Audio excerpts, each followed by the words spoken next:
You don't belong here, old man. This is our town. Jake Morrison's voice thundered through Ruby's diner, shattering the morning calm like a brick through glass.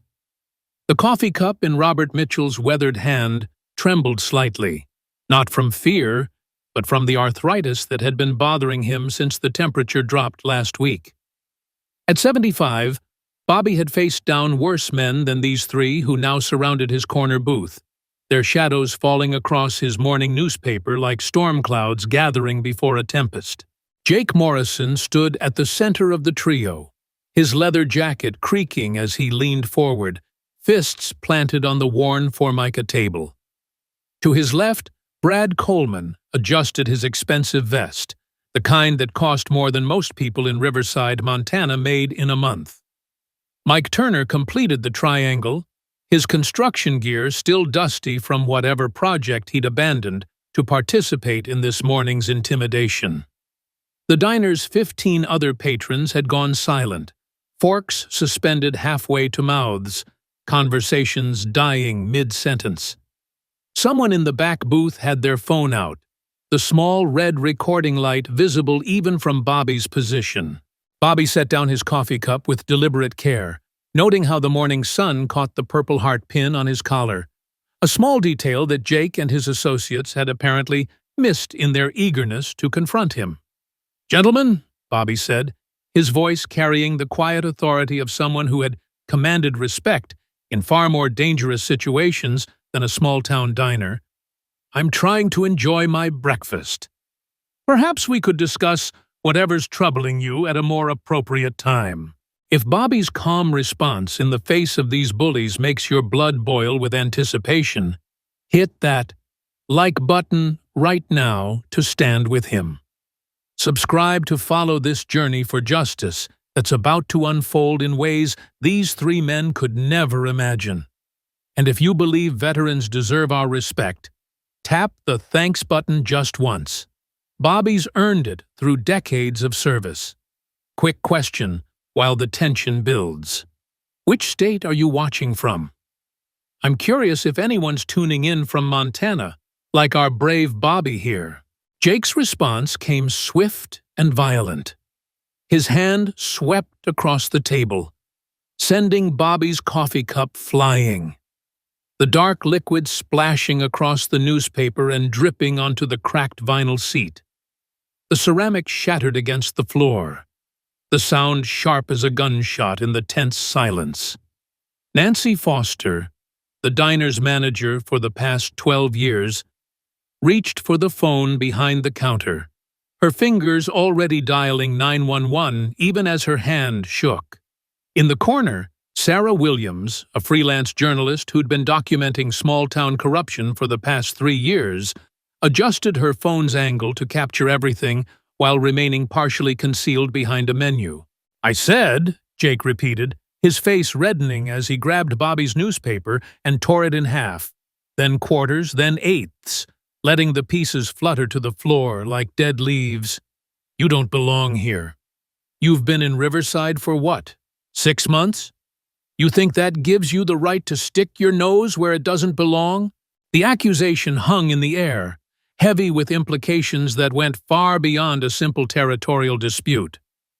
Bobby had indeed been in Riverside for 6 months, having moved here after his wife Martha's supposed death from cancer, though the truth of that situation was far more complex than anyone in this diner could imagine. He'd purchased 5 acres along the river, a pristine piece of property with views that stretched for miles, the kind of land that developers would kill for. And that, ultimately, was what had brought Jake Morrison and his associates to Ruby's Diner on this particular morning. Brad Coleman pulled out the chair across from Bobby and sat down uninvited, his cologne overwhelming in the small space. "See, Mr. Mitchell," he said, his tone artificially friendly, the way a snake might sound if it could speak. "We represent certain interests in this town, interests that have been here for generations. My family's been selling cars in Riverside since 1952. Jake's daddy was police chief for 20 years. Mike here His construction company built half the buildings on Main Street. Mike Turner moved closer, blocking any potential exit from the booth. "And then outsiders like you come in," he added, cracking his knuckles in what he probably thought was an intimidating gesture. "Buying up property, filing complaints with federal agencies, stirring up trouble where there wasn't any before." The federal complaints? That was the real issue, Bobby knew. 3 weeks ago, he'd discovered something while cleaning out the old garage on his property. Documents that the previous owner had hidden, or perhaps forgotten about. Land records showing that what was now designated as private property available for commercial development had once been public land, protected wetlands that had been mysteriously reclassified through a series of bureaucratic sleights of hand that traced all the way back to Mayor Thompson's office. Bobby had done what any law-abiding citizen would do. He'd sent copies to the Department of the Interior, the Environmental Protection Agency, and the Federal Bureau of Investigation. What he hadn't anticipated was how quickly word would get back to the very people who had orchestrated the land grab in the first place. "I'm just a retired mechanic," Bobby said carefully, though this was only partially true. Yes, he'd worked on aircraft for the military, but his actual role had been far more complex. Chief Warrant Officer Robert Mitchell, Criminal Investigation Division, United States Army. 3 decades of investigating corruption, fraud, and criminal conspiracies within the military structure. Skills that translated remarkably well to uncovering small-town corruption. "I found some old papers. Thought the appropriate authorities should see them." Jake's face contorted with rage. Without warning, his open palm connected with Bobby's face, the slap echoing through the diner like a thunderclap. Bobby's head snapped to the side, his reading glasses flying off, clattering across the floor. A thin line of blood appeared at the corner of his mouth where his teeth had cut the inside of his cheek. The entire diner gasped collectively, phones rising like weapons drawn in a modern duel, everyone suddenly a war correspondent documenting this small-town battle. Bobby touched his face gingerly, feeling the heat already rising in his cheek. His military training screamed at him to respond, to use any of the dozen ways he knew to incapacitate an attacker. But he was 75 years old, outnumbered, and more importantly, he needed these men to continue underestimating him. His hand moved instead to his jacket pocket, where his phone rested.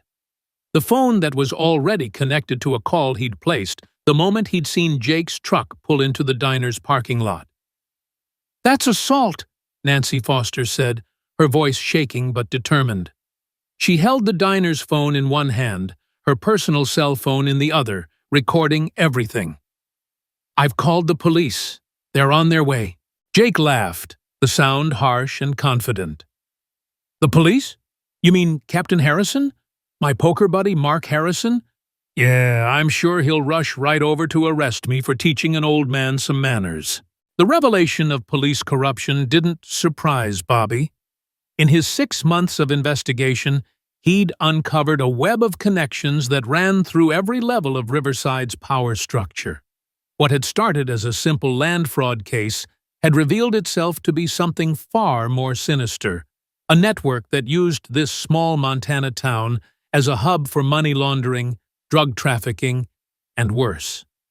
The casino project that was supposed to break ground next month wasn't really a casino at all, but a front for cartel money flowing in from Mexico through Canada, cleaned and redistributed through seemingly legitimate construction projects and land deals. Brad stood up from his chair, walking around to Bobby's side of the booth. "You know what happened to Frank Anderson when he wouldn't sell his warehouse?" he asked conversationally. "Terrible fire. Electrical problem," the investigator said. "Shame he didn't have insurance that covered that particular kind of damage." "And Mary Sullivan," Mike added, leaning in closer. "Her daughter had that awful accident at school. Fell down the stairs. Kids can be so clumsy. She sold her property the next week. Smart woman. realized Riverside wasn't safe for her family anymore. The threats were clear, but Bobby remained calm. His fingers found his phone in his pocket, pressing the speaker button so that whoever was on the other end could hear everything clearly. "Gentlemen," he said, his voice steady despite the blood now trickling from his split lip, "I think you're making a serious mistake." Jake grabbed Bobby's jacket collar, pulling the older man partially out of the booth. "The only mistake here is yours, thinking you could come into our town and cause problems." He raised his hand again, and this time the slap was harder, snapping Bobby's head back against the booth's padding. Stars exploded across his vision, and he tasted copper as more blood filled his mouth. "Stop!" Sarah Williams stood up from her corner booth, her phone held high, live streaming to her 50,000 followers. "This is being broadcast live. Thousands of people are watching you assault an elderly veteran." Brad moved toward her threateningly, but Jake held him back. "Let her film," he said confidently. "Let everyone see what happens to outsiders who don't know their place.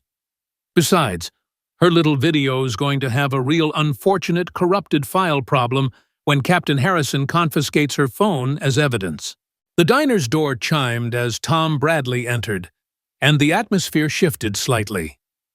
Tom was a former police sergeant from Billings who'd retired to Riverside 3 years ago.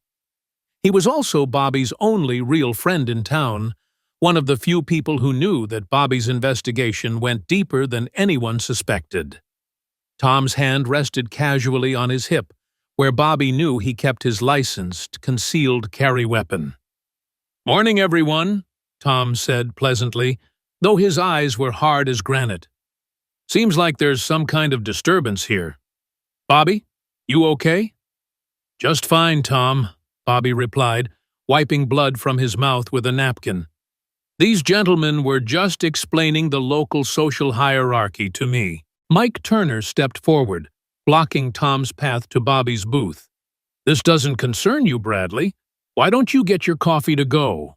Tom smiled, but there was no warmth in it. "Actually, Mike, I think I'll stay. See, I've been having interesting conversations with some federal friends of mine about Riverside. Seems there's a lot of interest in our little town suddenly. DEA, FBI, even heard whispers about U.S. Marshals. Strange, don't you think?" The mention of federal agencies caused the first crack in Jake's confident facade. He released Bobby's collar, stepping back slightly. "You're bluffing. There's no federal investigation."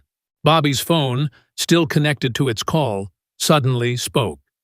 The voice that came through the speaker was female, authoritative, and carried the unmistakable tone of someone accustomed to absolute obedience. "This is Chief Deputy U.S. Marshal Rachel Mitchell. I've heard enough. Dad, are you injured?" The word "Dad" fell into the silent diner like a bomb detonating. Jake's face went from red to white in the span of a heartbeat. Brad Coleman actually staggered backward, catching himself on an empty table. Mike Turner's mouth opened and closed like a fish gasping for air. Every phone in the diner seemed to zoom in simultaneously, capturing the exact moment when 3 bullies realized they had just assaulted the father of one of the most powerful law enforcement officers in the western United States. "I'm fine, Rachel," Bobby said, his voice calm despite the circumstances. "Just a split lip and bruised pride. These gentlemen were just leaving." "No," Rachel's voice commanded through the speaker. "They're not going anywhere. I have 12 U.S. Marshals en route to Riverside right now. Our ETA is 90 minutes. Tom, are you there?" "Yes, ma'am," Tom Bradley responded, his hand still resting on his weapon. "Keep everyone exactly where they are. Nobody leaves that diner. Local law enforcement is not to be trusted. I'm sending this directive through federal channels as we speak. The Riverside Police Department is hereby relieved of jurisdiction in this matter." The implications of Rachel's words rippled through the diner. This wasn't just about an assault anymore. The federal government was effectively declaring Riverside a compromised jurisdiction, the kind of action typically reserved for places where corruption had completely infected local law enforcement. Jake tried to recover his bravado. "This is bullshit. You can't just—" "Mr. Morrison," Rachel's voice cut through his protest like a blade, "you just assaulted a federal witness. Yes, my father has been working with us for 6 months, documenting what we now know to be one of the largest money laundering operations in the Northwest. Every threat you just made, every admission about Frank Anderson's fire and Mary Sullivan's daughter, it's all been recorded. You're not going to jail for assault, Mr. Morrison. You're going to federal prison for racketeering, conspiracy, and if we can prove what happened to Anderson and the Sullivan girl, attempted murder." Brad Coleman made a break for the door, but Tom Bradley moved with surprising speed for a man in his 60s, blocking the exit. "I wouldn't do that, Brad. You heard the marshal. Nobody leaves." "You can't keep us here," Mike Turner protested, pulling out his phone. "I'm calling my lawyer." "Call whoever you want," Rachel's voice responded. "But know this, my team has been investigating Riverside for 18 months. We know about the casino project. We know about the cartel connections. And we know about the money flowing through your construction company, Mr. Turner. That development project on Riverside Road, we've traced the funding back to the Sinaloa cartel. Every contractor, every supplier, every official who signed off on those permits is now part of a federal RICO investigation." The door to Ruby's diner burst open, and Captain Mark Harrison entered with 2 of his officers, their hands already on their weapons. "What's going on here?" he demanded, his eyes taking in the scene. Bobby's bloodied face, Jake and his associates looking trapped, Tom Bradley blocking the exit, and every customer in the diner recording with their phones. "Captain Harrison," Rachel's voice came through the speaker. "Perfect timing. I'm Chief Deputy U.S. Marshal Rachel Mitchell, and I'm ordering you to stand down. Your department is under federal investigation for corruption. If you attempt to interfere with the detention of these witnesses, you'll be arrested for obstruction of justice." Harrison's face flushed red. "You can't just waltz in here and take over my town." "Actually, I can," Rachel interrupted. "Judge Franklin signed the order 20 minutes ago. Riverside is now under federal jurisdiction pending completion of our investigation. And, Captain, I'd be very careful about your next actions. We have recordings of you discussing the Anderson fire with Mayor Thompson. We know you classified it as electrical failure when the accelerant was clearly visible in the photographs. You're one phone call away from being arrested yourself." The revelation sent shockwaves through the diner. Nancy Foster gasped audibly. She'd lost a cousin in a suspicious fire 2 years ago that Harrison had also ruled accidental.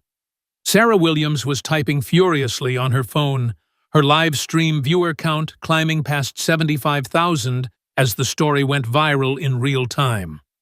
The morning that had started with 3 bullies thinking they could intimidate an elderly veteran had exploded into the exposure of a criminal conspiracy that reached into every corner of Riverside's power structure. Bobby slowly stood up from his booth, his movements deliberate despite the pain from Jake's assault. He reached into his inner jacket pocket and pulled out a small digital recorder, its red light still blinking. 6 months, he said, looking directly at Jake. For 6 months, I've been documenting everything. Every threat, every payoff, every mysterious accident that drove honest people from their homes. You thought you were untouchable because you owned the police, the mayor, the city council. But you made one mistake. You assumed an old man was helpless just because he was old. Jake lunged at Bobby, but Tom Bradley intercepted him using a simple but effective arm lock that dropped the younger man to his knees. "That's enough, Jake. You're done. This whole town's corrupt power structure is done." Jake's complete shock at discovering Bobby's daughter leads the U.S. Marshals is a moment of pure justice. What do you think is racing through his mind right now? Drop a comment with just the word karma if you're savoring this reversal of power, or tell me what you think Jake deserves for what he's done. The sound of sirens became audible in the distance, not the familiar wail of Riverside police cars, but the deeper, more authoritative tone of federal vehicles. Through the diner's large front window, the first black SUV became visible. Then another, then another. A helicopter appeared over the tree line, circling the small downtown area like a predator marking its territory.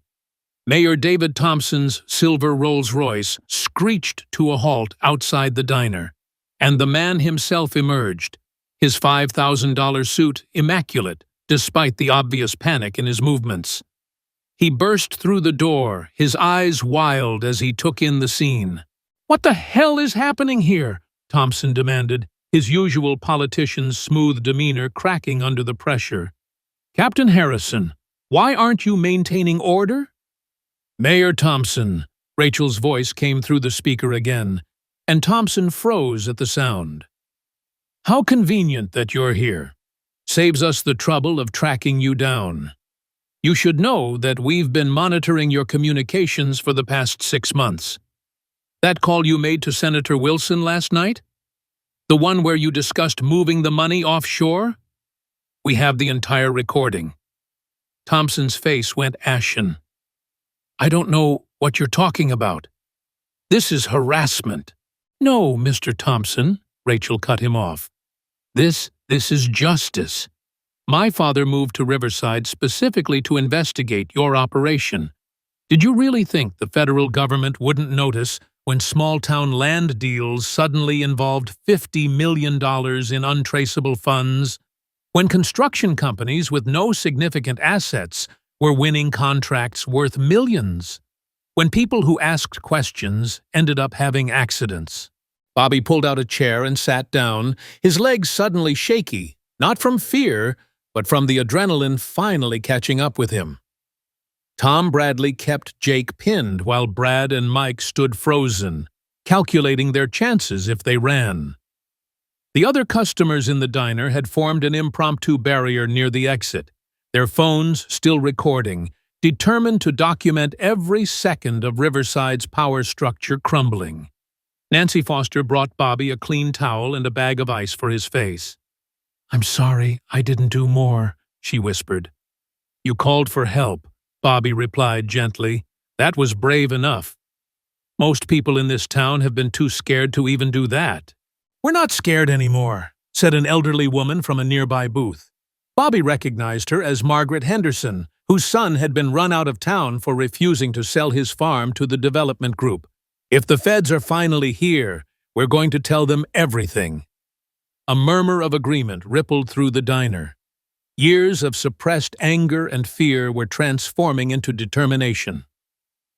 Sarah Williams stood on a chair to address her live-stream audience. "You're witnessing history here, folks.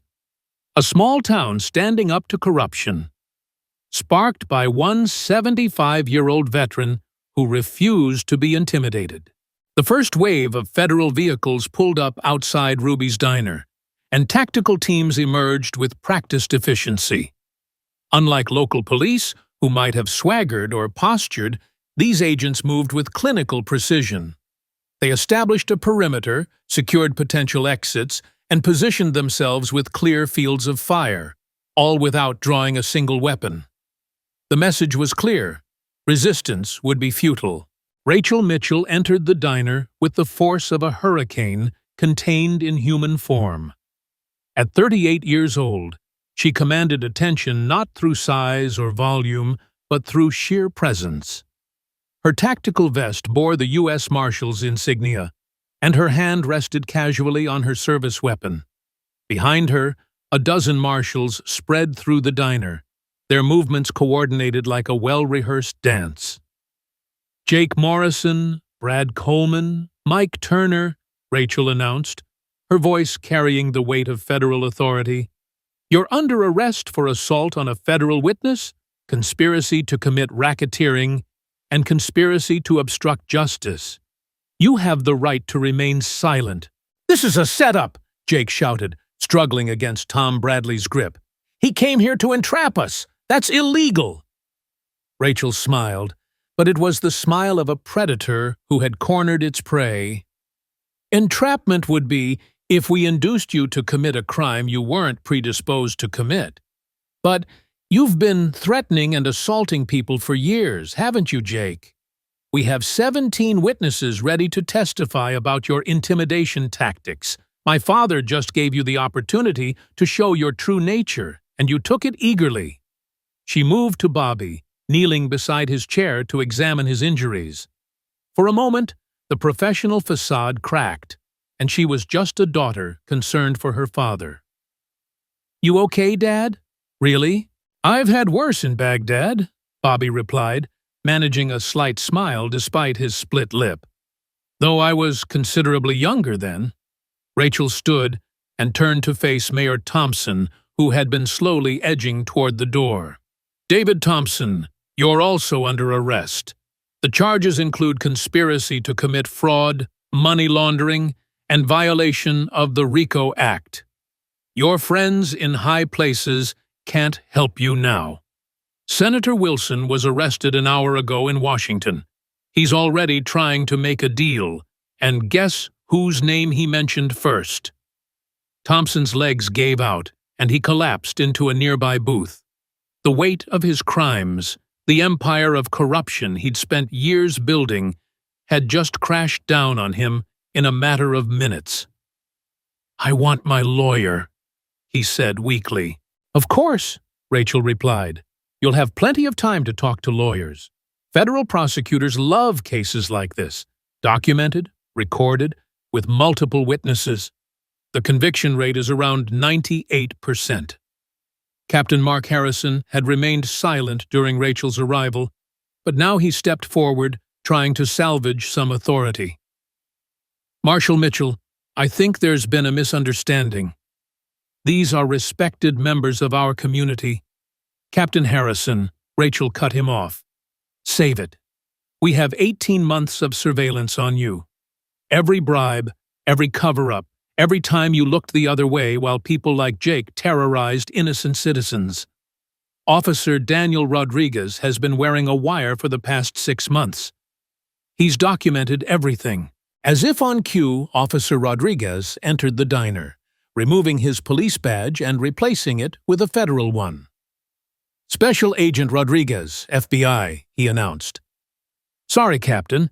I've been undercover since the Bureau got wind of what was happening here." The betrayal hit Harrison like a physical blow. His own officer, someone he'd trusted, had been gathering evidence against him the entire time. It was poetic justice in its purest form. The corrupt system undermined from within by someone it had believed was part of its machinery.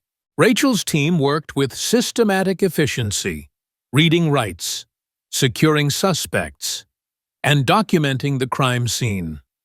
Jake, Brad, and Mike were handcuffed with the special restraints reserved for potentially violent suspects. Thompson was treated more gently, but the defeat in his eyes suggested he posed no threat. Harrison tried to maintain his dignity, but the tremor in his hands betrayed his fear. As the suspects were led out, the diner erupted in spontaneous applause. Years of fear and oppression were ending, and it had all started with one elderly veteran refusing to be bullied. Bobby stood, supported by Tom Bradley, and nodded acknowledgement to his neighbors. These people had suffered under Riverside's corrupt leadership for years, afraid to speak out, afraid of retaliation. Now, they had their voices back. Sarah Williams approached Bobby, her phone still recording. "Mr. Mitchell, your courage has inspired thousands of people watching this. Do you have anything you'd like to say to them?" Bobby considered for a moment, then spoke clearly despite his injured mouth. "Evil thrives in silence. When good people are afraid to speak up, corruption spreads like cancer. I'm 75 years old. What were they going to do to me that time wouldn't do anyway. But these younger folks, they have families, businesses, futures to protect. They needed someone to go first, to show that the bullies could be beaten. I've spent my entire adult life serving this country, first in uniform and then as an investigator. This was just one more mission. But how did you know your daughter would be able to respond so quickly? Sarah asked. Bobby smiled, wincing slightly as it pulled at his split lip. I didn't move to Riverside by accident. The Department of Justice had been getting reports about this town for 2 years. Mysterious fires, people forced to sell property, large cash transactions that didn't match the local economy. They needed someone on the inside, someone the corrupt leadership wouldn't suspect. Who's less threatening than a grieving widower looking for a quiet place to retire? The revelation sparked new murmurs throughout the diner. Bobby hadn't just stumbled onto corruption, he'd been actively hunting it. Rachel added, "My father volunteered for this assignment. At his age, he could have just enjoyed retirement. But when he heard about what was happening to innocent people in Riverside, he insisted on helping. The assault today wasn't planned, but we knew something would happen eventually. These types can't help themselves. They see someone vulnerable and they attack. They just didn't realize that Dad's never been vulnerable a day in his life." Tom Bradley laughed, shaking his head. 6 months. For 6 months, I've been worried about you, thinking you were in danger from these thugs. And the whole time, you were the danger they should have been worried about. Not me, Bobby corrected. The law. I'm just an old man who knows how to take notes and make phone calls. The real danger to corruption is when good people have had enough, and the authorities actually listen. Through the diner's windows, more federal vehicles were arriving. FBI crime scene vans, DEA units, even an IRS criminal investigation team. The scope of the operation was becoming clear. This wasn't just about assault, or even local corruption. Riverside had been the hub of a criminal network that reached across state lines and international borders. Rachel's phone rang, and she answered it with crisp professionalism. "Mitchell?" "Yes, sir." "Understood. We'll be ready." She ended the call and addressed the room. That was the Attorney General. Given the scope of this investigation, they're sending additional resources. By tomorrow, Riverside will have the largest concentration of federal law enforcement agents in the Northwest. Every business connected to the casino project will be audited.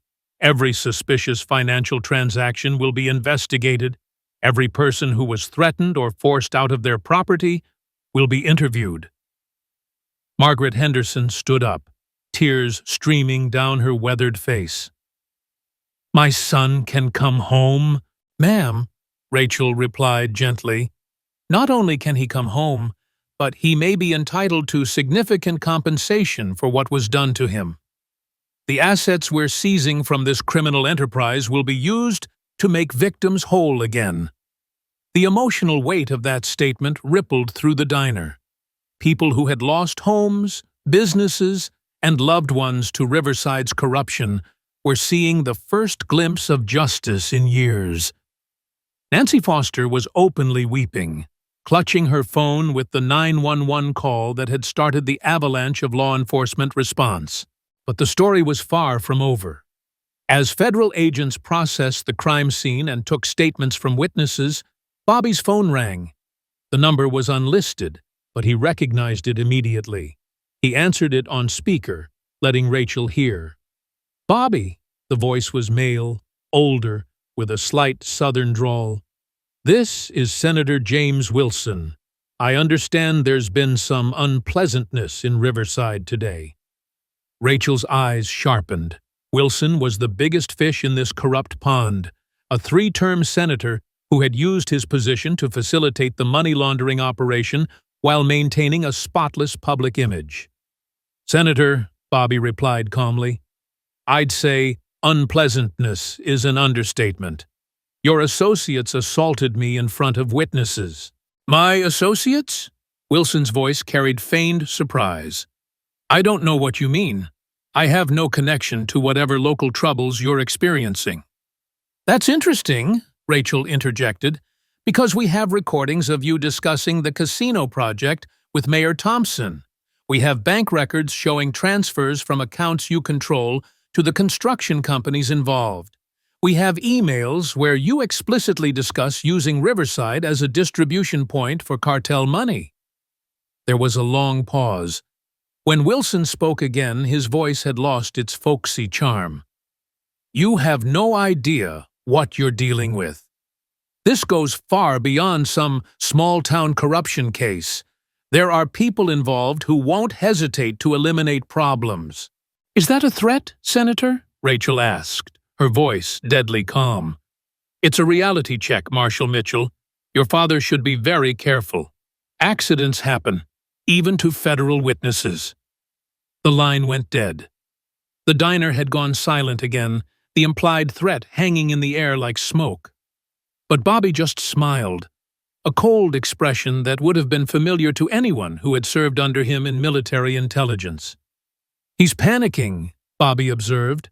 When they threaten violence, it means they've run out of other options. Rachel, you might want to increase protection on all witnesses.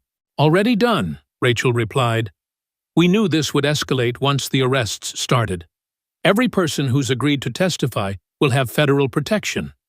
And Dad, you're moving to a safe house immediately. No, Bobby said firmly. I'm staying in my home. If they want to come after me, let them. Every move they make now just adds to the evidence against them. Besides, he gestured around the diner, these people need to see that we're not afraid. Fear is how corruption maintains power. The moment we show fear, they win. Tom Bradley placed a hand on Bobby's shoulder. You're not alone in this. Half the veterans in this county have been waiting for a chance to stand up to these bastards. They want a fight? They'll get one. No vigilante justice, Rachel warned. This gets done legally, properly, with every procedure followed to the letter. We're going to tear down their entire network, but we're going to do it in a way that ensures convictions, not mistrial on technicalities. The irony wasn't lost on anyone. The criminals who had operated outside the law for years would be brought down by meticulous adherence to legal procedure. It was perhaps the most fitting justice possible. As the morning progressed into afternoon, Ruby's diner transformed into an impromptu command center. Federal agents set up equipment, witnesses gave statements, and the scope of Riverside's corruption became increasingly clear. The casino project wasn't just money laundering, it was to be a distribution hub for drugs flowing from Mexico through Canada. The land grabbed from innocent citizens wasn't just greed, it was strategic positioning for trafficking routes. The intimidation wasn't random, it followed a pattern designed to create corridors of controlled territory. Bobby sat in his booth, ice pack against his swollen face, watching as his 6 months of careful investigation culminated in the systematic dismantling of a criminal empire. Jake Morrison, who had been so confident when he'd delivered that first slap, was now in federal custody, facing decades in prison. Brad Coleman, who had threatened Bobby with the fate of Frank Anderson, was himself facing conspiracy charges that could result in life imprisonment. Mike Turner, who had blocked Bobby's escape route, was discovering that federal prosecutors had evidence of his construction company's involvement in building secret compartments in trucks used for drug smuggling. Mayor Thompson had been transported to the federal courthouse in Billings, where he would be held without bail as a flight risk. Captain Harrison, stripped of his badge and gun, sat in the back of a federal vehicle, his career and freedom destroyed by his own corruption. The empire they had built through fear and intimidation had crumbled in a matter of hours, brought down by one elderly veteran who had refused to be another victim. But perhaps the most satisfying moment came when a convoy of vehicles arrived carrying those who had been forced out of Riverside over the past 2 years. Frank Anderson, whose warehouse had been burned, returned to see his tormentors in custody. Mary Sullivan arrived with her daughter, who walked with a slight limp from her accident but held her head high, knowing justice was finally being served. One by one, the victims of Riverside's corruption returned to reclaim their dignity and their rights. If you've been waiting to see whether Senator Wilson, the real puppet master, will face justice for orchestrating all of this, prepare yourself for what's coming next. The takedown of Jake and his crew was just the appetizer. The main course involves exposing corruption that reaches into the highest levels of government, and Bobby's got evidence that will shake Washington itself. Keep watching, because the biggest revelation is still ahead. As the sun began to set over Riverside, casting long shadows across Main Street, Bobby stood outside Ruby's diner with Rachel. Father and daughter, veteran and marshal, they represented both the old guard and the new, united in their commitment to justice. The bruises on Bobby's face had darkened to purple, but he stood straight and proud. "You know this isn't over," Rachel said quietly. "Wilson has resources we haven't even uncovered yet. The cartel won't be happy about losing their operation. There will be retaliation attempts." "I know," Bobby replied. "But look around you, Rachel. Look at these people. For years, they lived in fear. Today, they found their courage again. That's worth any risk."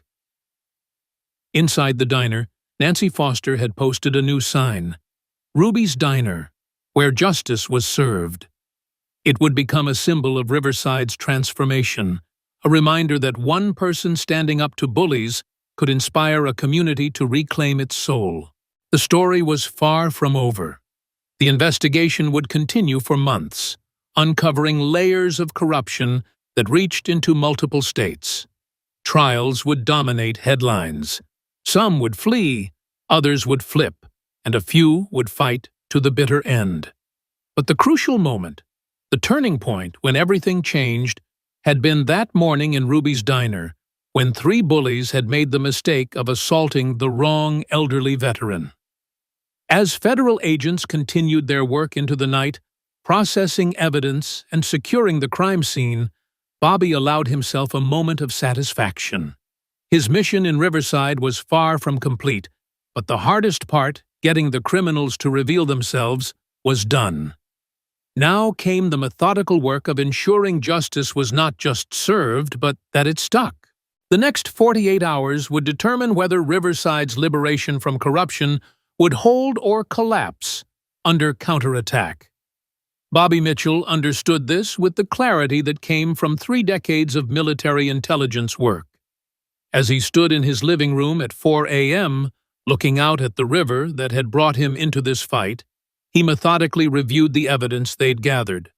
6 months of recordings, photographs, financial documents, and witness testimonies, enough to convict, but only if they could keep everyone alive long enough to testify. Rachel had insisted on posting 2 marshals at his house, despite his objections. They sat in an unmarked sedan at the end of his driveway, vigilant but trying to appear casual. Bobby appreciated their presence more than he'd admitted to his daughter. At 75, his reflexes weren't what they once were, and Senator Wilson's threat hadn't been idle. Men with $50 million in cartel money at stake didn't simply accept defeat. The phone rang, startling him from his thoughts. The caller ID showed a blocked number, but at this hour, Bobby knew it could only be one of 2 things, either Rachel with an update or someone trying to intimidate him. He answered on speaker, keeping his hands free. "Mr. Mitchell." The voice was unfamiliar, accented, careful. "My name is Miguel Herrera. I represent certain business interests that have been affected by recent events in your town." Cartel. Bobby's mind immediately categorized the threat level, while his hand moved to the panic button Rachel had insisted he keep nearby. "Mr. Herrera, I assume you're recording this call just as I am, so let's be very clear about what you're going to say next." A pause, then a low chuckle. "You're not what I expected, Mr. Mitchell. An old man who picks fights with dangerous people, either very brave or very foolish. Sometimes there's no difference," Bobby replied. "What do you want?" "What I want is irrelevant now. The operation in Riverside is blown. The senator, the mayor, the construction projects, all worthless to us now. But you should know that my employers don't appreciate losses. They especially don't appreciate losing $50 million. That money will be seized as evidence and eventually returned to the victims of your crimes," Bobby said calmly. "Every penny traced, every transaction documented." "Perhaps. But Mr. Mitchell, you have a daughter, a successful daughter who has made many enemies in her career. Accidents can happen to anyone, anywhere, at any time." The threat against Rachel sparked something cold and dangerous in Bobby's chest.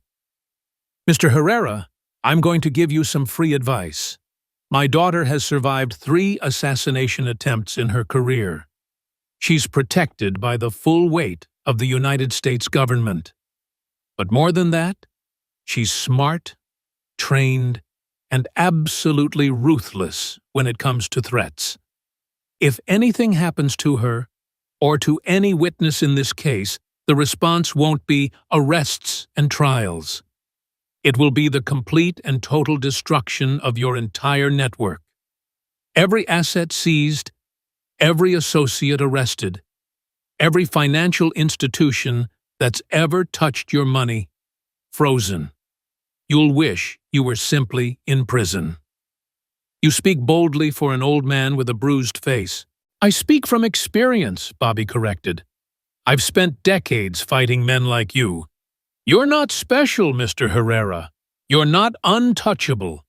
You're just another criminal who confused fear for respect, money for power.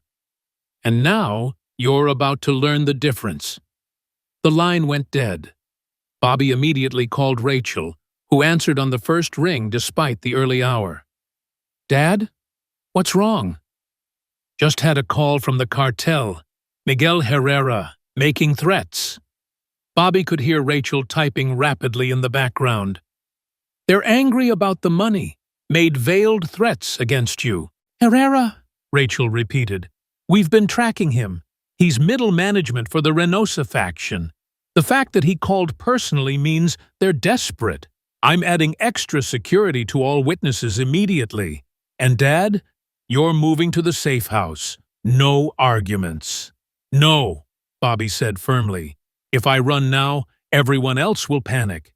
The people of Riverside need to see that we're not afraid. Besides, they won't move against me directly. I'm too high profile now. It's the other witnesses I'm worried about." As if to underscore his point, Bobby's doorbell rang. Through the window, he could see Tom Bradley standing on his porch, dressed in full tactical gear.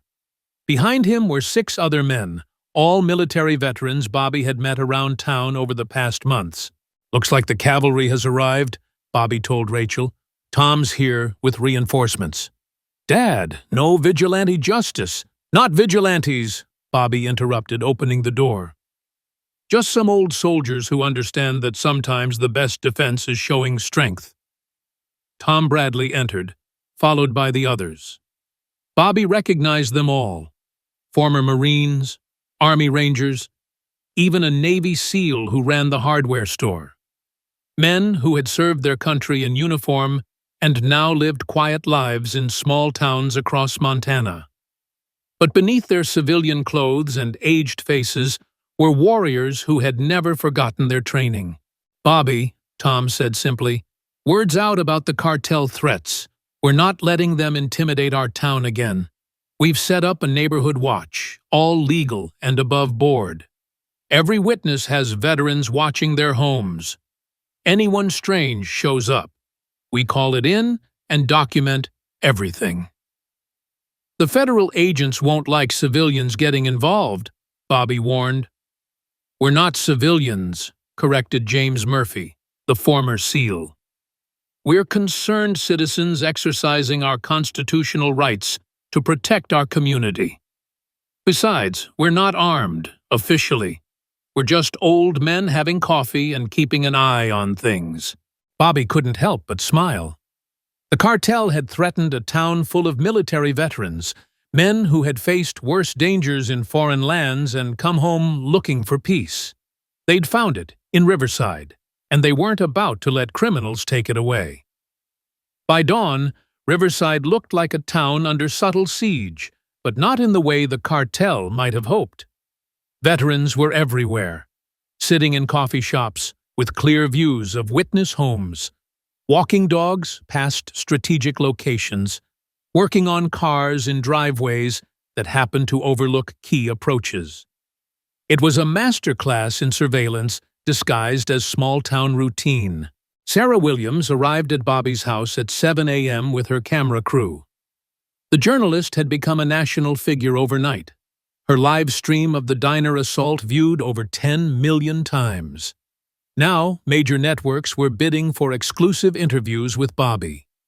"Mr. Mitchell," she said, "the country wants to hear your story. Will you speak with us?" Bobby considered this. Media attention could be protection. The more visible he was, the harder it would be for anyone to move against him. "On one condition," he said.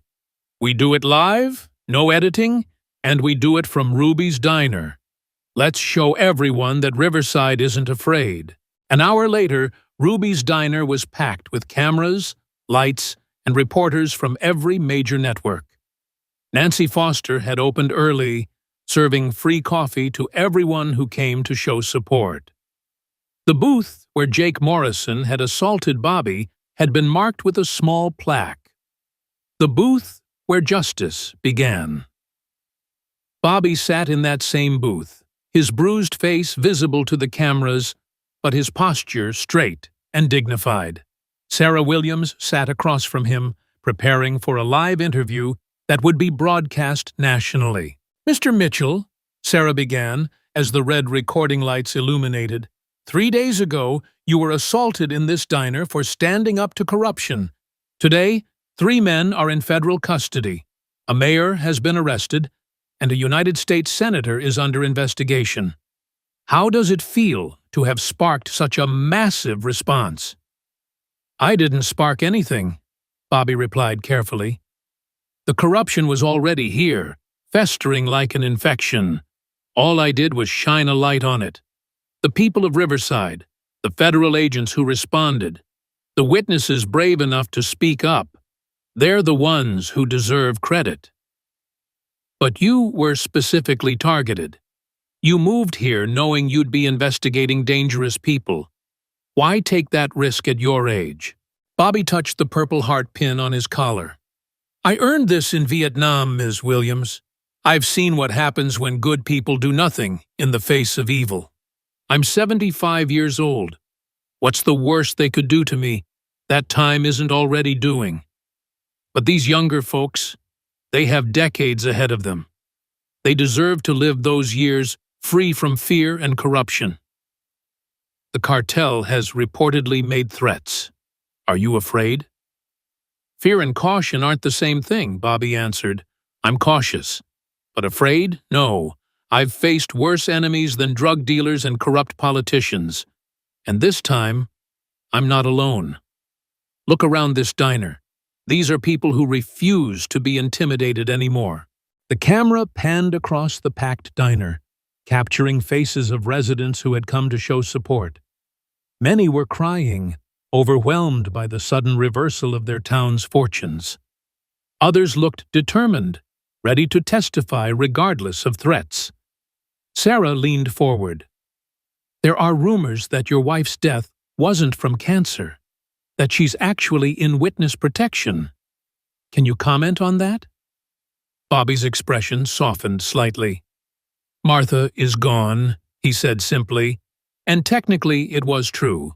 Martha Mitchell was gone, replaced by a new identity in a location known only to the U.S. Marshals Service. But she would have been proud of what's happening here. She always believed in standing up for what's right. The interview continued for another 20 minutes, with Bobby carefully revealing enough to maintain public interest while protecting operational security.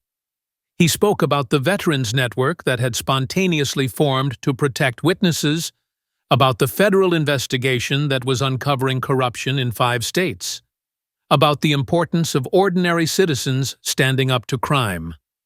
What he didn't mention was that Rachel had called him an hour before with stunning news. Senator Wilson had been denied bail and was offering to cooperate in exchange for a reduced sentence. The senator's lawyers had reached out to the Department of Justice with promises of information that would expose the entire cartel network operating in the Northwest. As the interview concluded, Bobby noticed unusual movement outside the diner. 3 black SUVs with government plates had pulled up, but these weren't the usual federal vehicles. These had diplomatic flags, Mexican consulate plates. The door opened and a woman entered, dressed in an expensive suit that probably cost more than most people in Riverside made in a month. She was perhaps 40, with the kind of careful composure that suggested either diplomatic training or extensive experience in dangerous negotiations. Behind her, 2 men in suits stood guard. "Mr. Mitchell," she said, approaching his booth, while the cameras swiveled to capture this unexpected development. "I am Consul General Maria Delgado from the Mexican Consulate in Denver. Might we speak privately?" "I think we should speak right here," Bobby replied, gesturing to the seat across from him. "Transparency seems appropriate given the circumstances." Delgado hesitated, clearly uncomfortable with the cameras, but sat down. "Mr. Mitchell, my government has been monitoring the situation in Riverside with great concern. The criminal elements you've exposed have been a priority for Mexican law enforcement as well. President Rodriguez has personally asked me to extend our gratitude for your courage in bringing these criminals to light." Bobby studied her carefully. This wasn't just about gratitude. There was something else happening here. "I appreciate that, Consul General, but I suspect you didn't drive from Denver just to say thank you."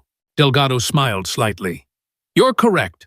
My government would like to propose a cooperation agreement. The people you've exposed here have connections throughout Mexico. With the evidence you've gathered, we could dismantle their entire network, not just the American side, but the source as well." "That sounds like something for the Department of Justice to handle," Bobby replied carefully. "It is, but Mr. Mitchell, you have something more valuable than evidence. You have credibility. The cartels fear you now. Word has spread about the old soldier who couldn't be intimidated or bought. My government would like to invite you to speak to our Federal Police Academy to share your methods with those fighting corruption in Mexico." The offer was unexpected, and Bobby could see Rachel entering the diner, her expression concerned. She'd obviously been monitoring the situation and had come to intervene if necessary. But Bobby raised a hand slightly, signaling her to wait. "Consul General, I'm just a retired mechanic who found some documents in his garage," Bobby said, maintaining the cover story even though everyone knew better. "I'm not qualified to teach anyone anything." "With respect, Mr. Mitchell, we both know that's not true. Your military record, while classified, speaks to extensive experience in criminal investigation. The methodology you used here, patient documentation, building trust with witnesses, creating networks of support, these are exactly the techniques our forces need to learn." Rachel approached the table. "Consul General Delgado, I'm Chief Deputy U.S. Marshal Rachel Mitchell. Any international cooperation would need to go through proper channels." "Of course," Delgado replied smoothly. "I'm simply extending an invitation. Mr. Mitchell would be under full diplomatic protection, and the visit would be coordinated with your State Department." Bobby looked between the two women, then made a decision that surprised everyone. "I'll consider it on one condition. The people who were forced out of Riverside get their properties back first, and they're compensated for their losses. Every penny of that cartel money goes to the victims before anyone talks about international cooperation." Delgado nodded slowly. "I will convey your terms to my government. I believe they will be acceptable." She stood, leaving a business card on the table. "Mexico needs more men like you, Mr. Mitchell. Men who understand that courage isn't about being unafraid. It's about doing what's right, despite the fear." After she left, the diner erupted in conversation. The idea that their small-town scandal had international implications was overwhelming for many residents. But for Bobby, it was simply confirmation of what he'd suspected. Riverside had been a crucial node in a network that stretched from South America to Canada. Rachel sat down across from her father. "You can't seriously be considering going to Mexico. The cartels have a $50 million loss to avenge." "Which is exactly why I should go," Bobby replied. "Show them that their threats mean nothing, that justice doesn't stop at borders." Before Rachel could respond, her phone rang. She answered it, her expression growing increasingly serious as she listened. "Understood. We'll be ready." She hung up and looked at Bobby. Senator Wilson just gave up everything. Names, dates, account numbers, even recordings he made secretly of cartel meetings. The Attorney General is calling it the largest corruption case in U.S. history. The news spread through the diner like wildfire. People began cheering, some crying with relief. The senator who had seemed untouchable, who had threatened Bobby just days before, had completely folded when faced with the evidence they'd compiled. But the celebration was premature. That evening, as federal agents processed the new information from Wilson, three things happened simultaneously that would test Riverside's newfound courage. First, Frank Anderson's rebuilt warehouse caught fire again, this time while he was inside. Only the quick response of the veterans watching his property saved his life. They pulled him from the flames just as the roof collapsed, the fire department arriving minutes later to find clear evidence of arson. Second, Mary Sullivan received a package at her home containing photographs of her daughter at school, taken with a telephoto lens. The message was clear. They could reach the children if they wanted to. Third, and most seriously, the two federal marshals protecting Bobby's house were found unconscious in their vehicle, drugged with a sophisticated sedative that suggested professional involvement. They would recover, but the breach in security sent shockwaves through the federal task force. Rachel coordinated the response with military efficiency. Within 2 hours, every witness and their families were moved to secure locations. The FBI's hostage rescue team deployed to Riverside, establishing a visible presence that made clear any further attacks would be met with overwhelming force. But Bobby refused to leave his home. "If I run now, they win," he told Rachel as federal agents swept his house for explosives or surveillance devices. The whole point of this operation was to show that ordinary citizens can stand up to organized crime. If I hide, that message dies. "Dad, they drugged 2 trained marshals. These aren't street thugs anymore. They've brought in professionals." "Good," Bobby replied, and there was something in his voice that reminded Rachel of the soldier he'd once been. Professionals leave traces. They have patterns, signatures. Street thugs are unpredictable, but professionals? I've been hunting professionals my entire adult life. As if to prove his point, Bobby walked to his study and pulled out a laptop that Rachel had never seen before. He entered a complex password and showed her the screen. It displayed feeds from hidden cameras he'd installed around his property, cameras that weren't part of the official security system. "There," he pointed to a figure in black tactical gear hidden in the tree line. He's been there for 3 hours, professional surveillance position, but he made one mistake. See the reflection off his scope? He's positioned where the setting sun would hit it. An amateur error for someone otherwise well-trained. Rachel immediately began coordinating a response, but Bobby stopped her. Wait. Let him report back that I'm here. Vulnerable. Let them think their plan is working. Dad, you're not bait. I've been bait since the day I moved here, Bobby interrupted. The difference is, now we know they're watching, and we can control what they see. Over the next 4 hours, Bobby went about his evening routine with theatrical normalcy. He cooked dinner, watched the news coverage of the ongoing arrests, even stepped onto his porch to admire the sunset, all while knowing hostile eyes were tracking his every movement. Meanwhile, Rachel's team quietly positioned themselves in a wide perimeter, ready to collapse on anyone who made a move toward the house. At exactly midnight, the attack came. 3 vehicles approached without headlights, moving fast but quietly down the access road. The surveillance operative in the trees began moving toward the house, joined by 5 others who had been hidden beyond the range of the official security cameras. But they were walking into a trap that had been set by someone with decades of experience in tactical operations. The moment they crossed onto Bobby's property, floodlights blazed to life. Not the standard security lights, but military-grade illumination that turned night into harsh day. The attackers found themselves suddenly exposed, temporarily blinded, and surrounded by federal agents who had been waiting in concealed positions. "Federal agents! Drop your weapons! Get on the ground now!" The commands came from multiple directions, creating a wall of sound that added to the disorientation. Most of the attackers complied immediately, their professional training recognizing a lost position. But one, the leader from the looks of his equipment, tried to flee back toward the vehicles. Tom Bradley stepped out of the shadows with 3 other veterans blocking the escape route. They weren't armed.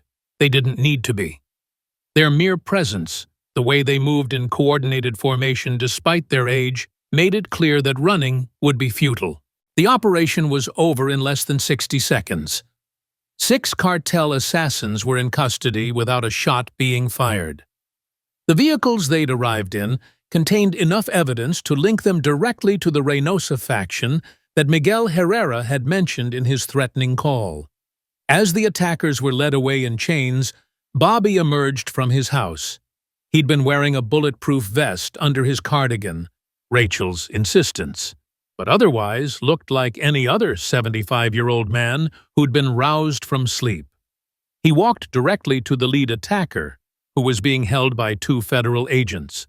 "You're going to prison for a very long time," Bobby said conversationally. "But it could be worse. You could be sent back to Mexico, where I understand the Reynosa faction doesn't treat failure very well. Something to think about when the prosecutors offer you a deal." The man's eyes widened slightly. He hadn't expected the old man to know about internal cartel politics. But Bobby had spent the past 6 months studying every aspect of the organization he was fighting. Knowledge was ammunition, and he'd stockpiled plenty. Rachel approached her father as the scene was processed. "How did you know they'd attack tonight?" "Today's coverage was too widespread," Bobby explained. "The interview, the consul general's visit, Senator Wilson flipping. It all created pressure they had to respond to. They needed to show they could still inspire fear. But fear only works when it's unexpected. When you're ready for it, it's just another tactical problem to solve." The failed attack marked the beginning of the end for the cartel's influence in the Northwest. The captured assassins, faced with lengthy federal sentences, began providing information about other operations. Within a week, coordinated raids across 5 states resulted in over 200 arrests and the seizure of drugs and assets worth nearly $300 million. Senator Wilson's cooperation proved even more valuable than initially thought. He had been secretly recording conversations for years, creating an insurance policy against his criminal partners. Those recordings implicated 2 other senators, a federal judge, and dozens of state and local officials across the country. The corruption scandal that had started in a small Montana town was exposing a cancer that had metastasized throughout American government. 3 weeks after the assault in Ruby's Diner, Bobby stood in a federal courthouse in Washington, D.C., preparing to testify before a grand jury.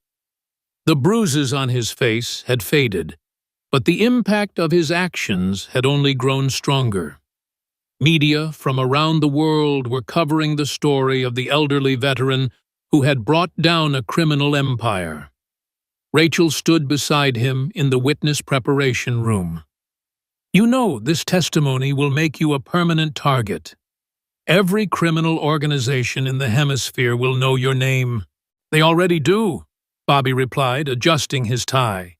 He was wearing his military dress uniform for the first time in over a decade, complete with all his medals, not just the Purple Heart, but the Bronze Star, the Legion of Merit, and others that testified to a career spent in service to his country.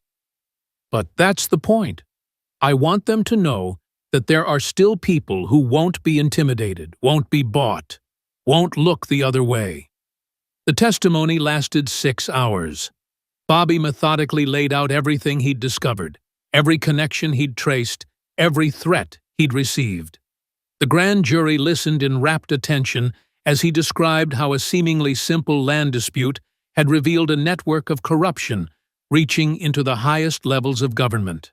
When asked why he had risked his life at his age, Bobby's answer was simple. "Because I could.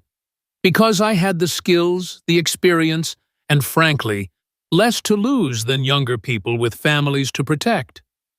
But mostly because it was the right thing to do." The grand jury returned indictments on all counts. Over the following months, the trials would result in convictions that sent shockwaves through organized crime. The message was clear. No one was untouchable, no operation too big to be exposed, no threat enough to stop justice. Back in Riverside, the town began to heal. The properties stolen through intimidation were returned to their rightful owners. The casino project was canceled, the land reverting to its protected status. New leadership emerged, elected in the cleanest election the town had seen in decades. Tom Bradley became the new sheriff, bringing in a team of officers committed to transparent, honest law enforcement.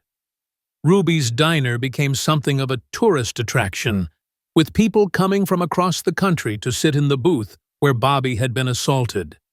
Nancy Foster used the additional revenue to establish a scholarship fund for local students, ensuring that the next generation would have opportunities beyond the corruption that had nearly destroyed their town. 6 months after the assault, Bobby stood on the bank of the river behind his property, watching the sunset paint the water gold and crimson. The land that developers had coveted for its views remained untouched, a testament to the power of one person standing up to corruption. Rachel joined him, having taken leave to spend time with her father after the intensity of recent months. "The Mexican government renewed their invitation," she said. "They're serious about wanting you to train their anti-corruption units." "I'm considering it," Bobby admitted. "But first, there's something I need to tell you." He paused, gathering his thoughts. "Your mother isn't dead." Rachel's expression didn't change. She'd suspected as much for months. "Witness protection?" Bobby nodded. "It was part of the operation. We needed everyone to believe I was a grieving widower with nothing to lose." Martha agreed to disappear, to take on a new identity until this was over. The Marshals service has been protecting her this entire time. When can she come back? Soon. The major threats have been neutralized. Wilson's testimony has exposed most of the network. She can reclaim her life, our life again. They stood in comfortable silence, watching the river flow steadily toward the horizon.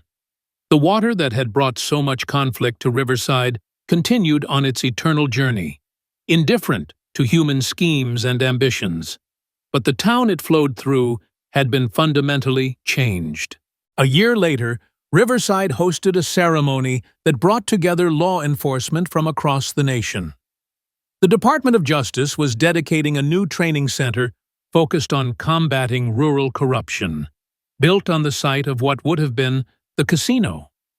Bobby was the guest of honor, though he tried to deflect attention to the other heroes of the story. The witnesses who testified despite threats, the veterans who protected their neighbors, the federal agents who responded with swift justice. In his speech, Bobby reflected on the journey that had brought them all here. "Corruption thrives in shadows and silence," he said, his voice carrying across the gathered crowd. "It counts on good people being too afraid or too tired to fight back.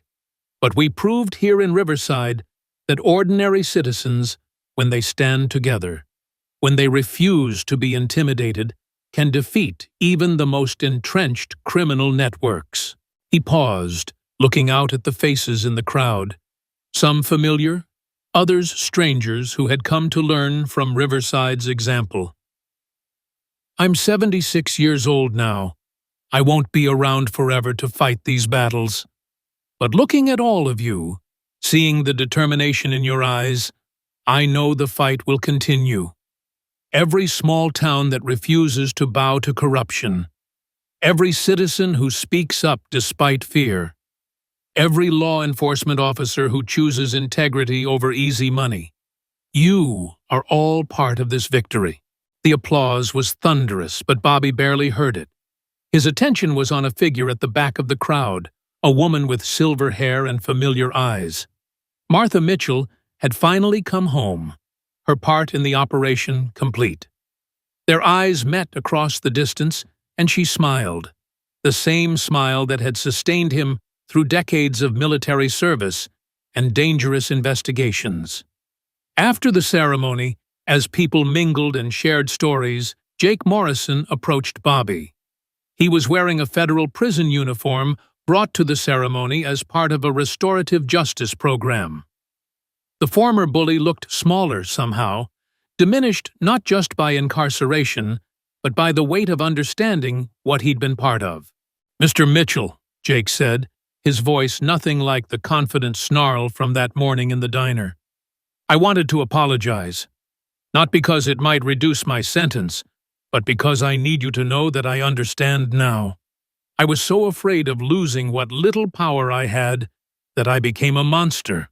I terrorized innocent people, I destroyed lives, and I did it all for men who saw me as nothing more than a useful tool."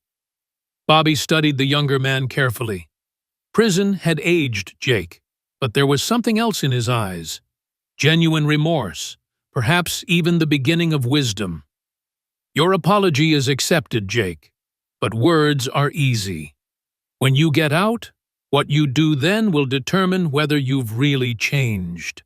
"I know," Jake replied. "I've got 15 more years to figure that out.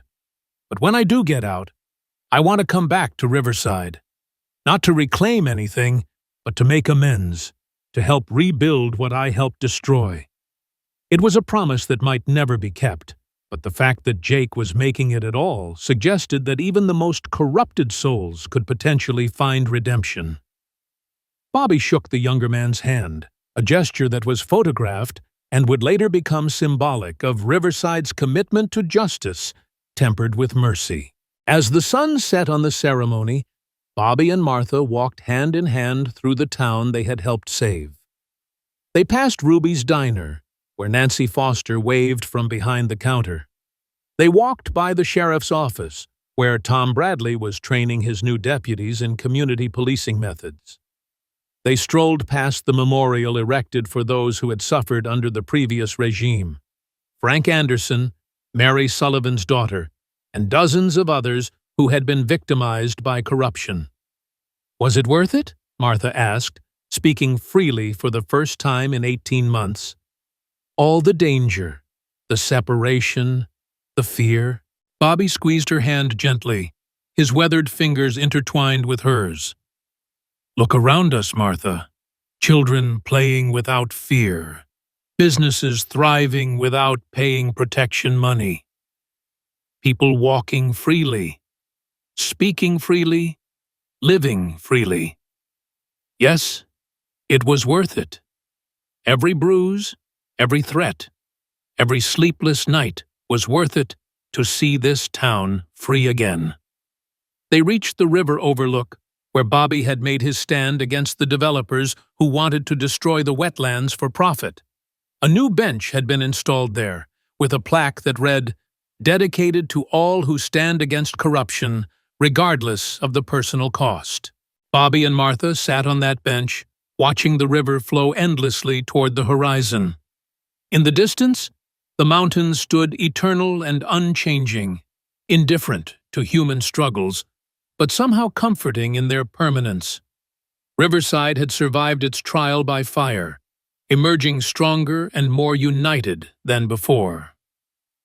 "So," Martha said, a hint of amusement in her voice, "I hear the Mexican government wants to hire you as a consultant." Bobby chuckled, the sound rich with genuine humor. "They do, but I think I've had enough excitement for one lifetime. Maybe it's time to actually retire, to be the quiet old man I pretended to be when this all started." "Somehow," Martha replied, knowing her husband better than anyone, "I doubt you could ever be quiet when injustice is happening. It's not in your nature." She was right, of course. Within a month, Bobby would accept a limited consulting role, not with Mexico, but with the Department of Justice, helping to establish protocols for identifying and investigating rural corruption. His methods, patient observation, building trust with locals, creating networks of support for witnesses, would become standard training for federal agents. But that was still in the future. For now, Bobby Mitchell sat with his wife on a bench overlooking the river, in a town that had rediscovered its courage, surrounded by people who had learned that standing up to bullies, whether they were local thugs or international cartels, was not only possible, but necessary for the preservation of freedom and justice. The story of what happened in Riverside would spread across the country, inspiring other communities to examine their own leadership, to question suspicious development deals, to refuse intimidation from those who confused power with the ability to inspire fear. Law schools would study the case, analyzing how one elderly veteran's refusal to be intimidated had triggered the largest anti-corruption operation in American history. Ruby's Diner would eventually expand, with Nancy Foster opening a second location and naming it Bobby's Place, in honor of the man whose courage had saved her business and her town. The booth where the assault had occurred would be preserved behind glass, with a simple inscription, "Here, one man's stand against injustice changed everything." Years later, when Bobby finally passed away peacefully in his sleep at the age of 83, his funeral would draw thousands. Federal agents, local police, Mexican officials, reformed criminals, and ordinary citizens would gather to honor a man who had proven that age was no barrier to courage, that one person could indeed make a difference, and that standing up to bullies, no matter how powerful, was not just possible, but essential for the survival of democracy and justice. His gravestone would bear a simple inscription, one that captured the essence of his life and his final mission. Robert Bobby Mitchell, soldier, father, patriot. He stood when others couldn't. But that was all still to come. For now, in the gathering dusk of a Montana evening, Bobby Mitchell sat with his wife, watching the river flow, content in the knowledge that he had completed one final mission, had fought one last battle, and had emerged victorious not through violence, but through courage, determination, and an unwavering commitment to justice. The bullies who had slapped an elderly veteran in a diner unaware that his daughter led the U.S. Marshals Service, had learned the hardest lesson of all, that in America, justice might sometimes be delayed, but when it arrived, it came with the full force of a nation that still believed in protecting the innocent and punishing the guilty, regardless of their power, connections, or threats. And somewhere in Ruby's diner, Nancy Foster was brewing a fresh pot of coffee, ready for the morning rush, in a town that had learned to stand up for itself, inspired by one elderly veteran who had refused to back down when 3 bullies made the mistake of thinking he was just a helpless old man. 2 years had passed since that morning in Ruby's diner, and the coffee Nancy Foster brewed still carried the same rich aroma that had filled the air when Bobby Mitchell first confronted his attackers. But on this particular morning, as autumn rain drummed against the windows, Nancy noticed something that made her pause in her morning routine. A black sedan with government plates had parked across the street, its occupants watching the diner with the kind of patient attention that suggested federal business. The bell above the door chimed, and Rachel Mitchell entered, no longer in her marshal's uniform, but dressed in a sharp business suit that suggested even higher authority. The badge on her belt now read Director, rather than Chief Deputy. Behind her, a young agent carried a thick manila folder marked with classification stamps that Nancy couldn't quite read from her position behind the counter. "Coffee, Director Mitchell?" Nancy asked, already reaching for the pot. "Please, Nancy. And it's just Rachel when I'm here." She took the same booth where her father had been assaulted, now marked with its memorial plaque. The young agent remained standing, eyes scanning the nearly empty diner with professional paranoia. Nancy brought over 2 cups, sensing this wasn't a social visit. Rachel's expression carried the same determined set that Bobby's had when he'd first started his investigation. "Is everything all right?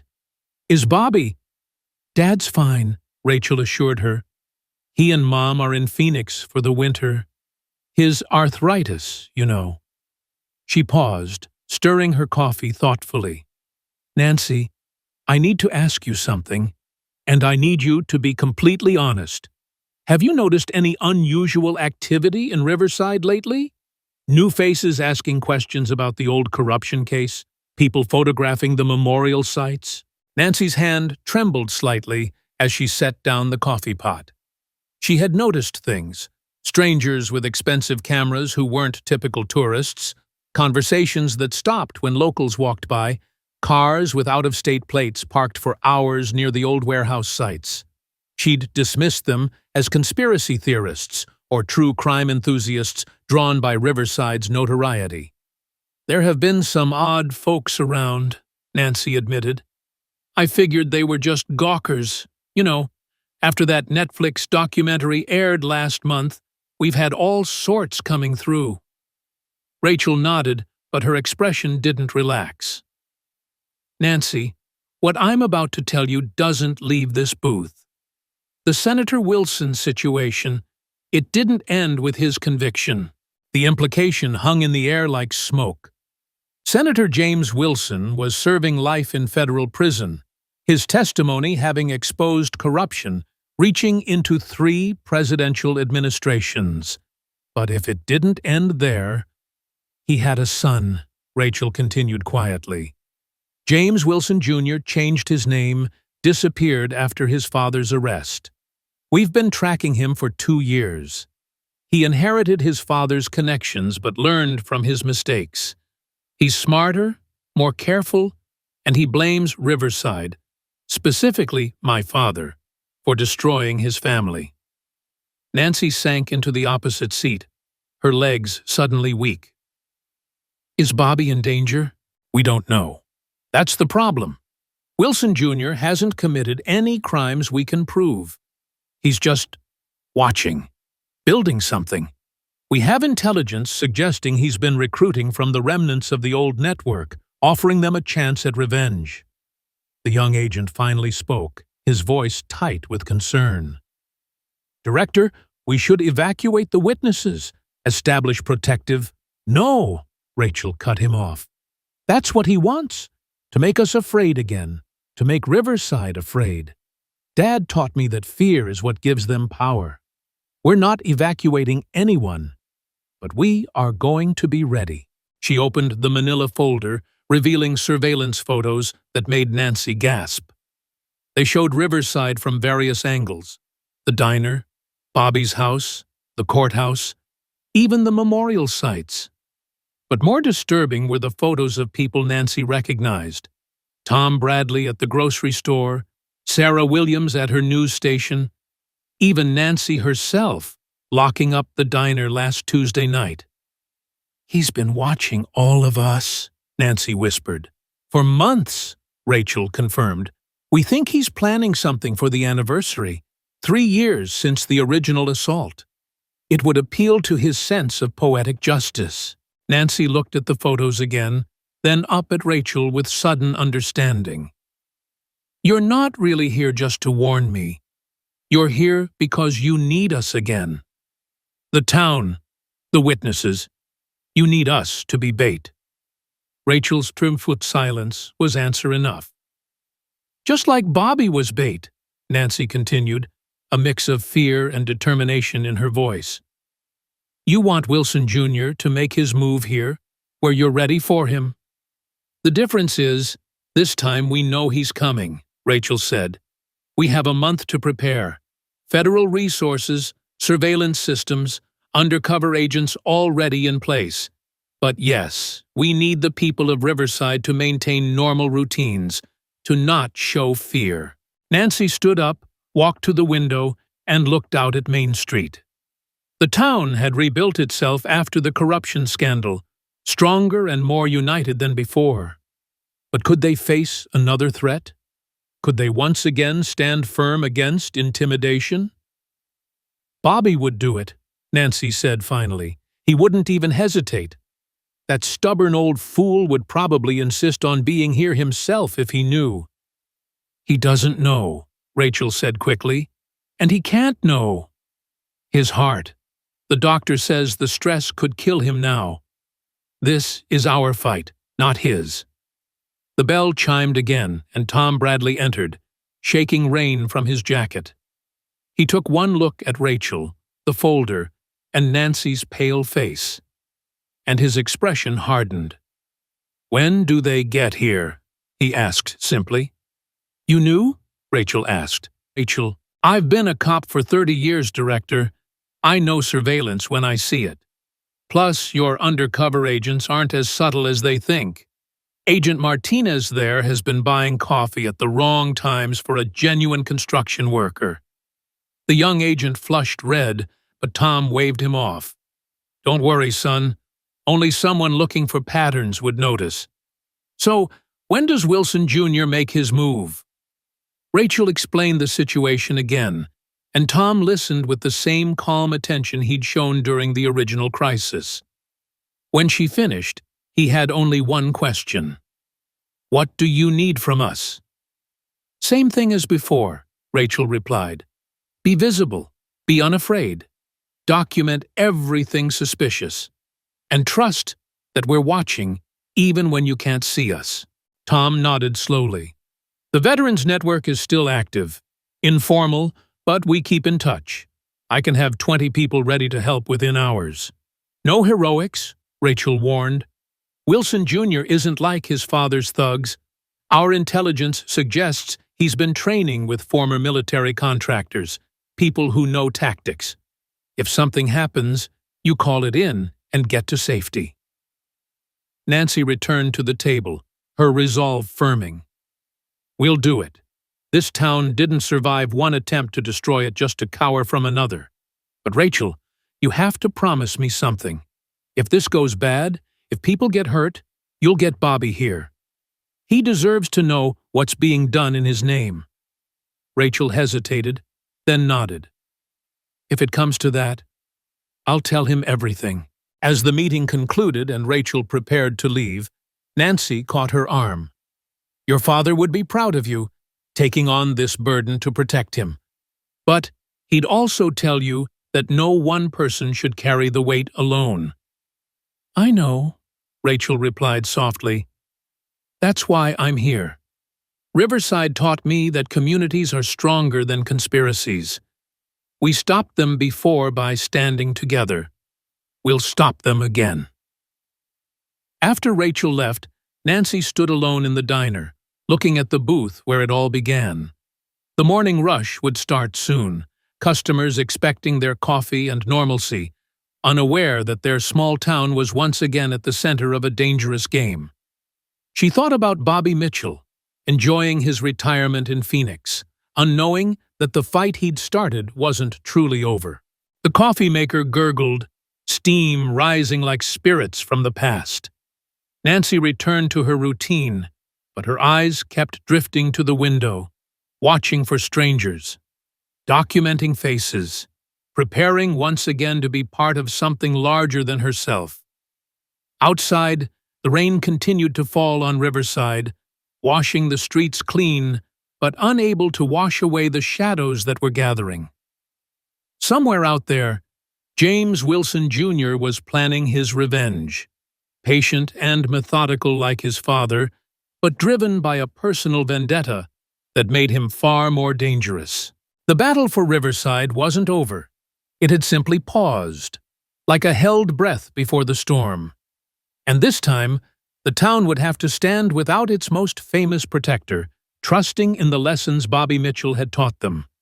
That courage isn't the absence of fear, but action in spite of it.